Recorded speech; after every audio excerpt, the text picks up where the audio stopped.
simplement pour dire qu'avec cet unique texte de loi sur la proposition que nous avions déposée, mais enrichi des amendements qu'on vient de voter, on adresse, il faut le dire, bien sûr aux particuliers, mais spécifiquement aux entreprises, un message important avec des mesures fiscales qui sont, je pense, attendues et qui seront très utiles pour qu'elles surmontent ou puissent surmonter une part des difficultés qu'elles ont à affronter. C'est le sens de l'exonération des indemnités d'assurance, c'est le sens de l'exonération des aides déjà perçues au travers du Fonds de solidarité de l'État par les petites et moyennes entreprises calédoniennes essentiellement. C'est le sens de l'amortissement exceptionnel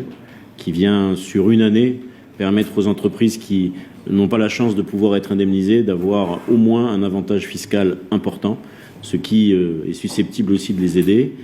Et c'est le sens de la provision pour dépréciation de l'actif, auquel il ne faut pas oublier, par exemple, les exonérations de contributions foncières qu'on a,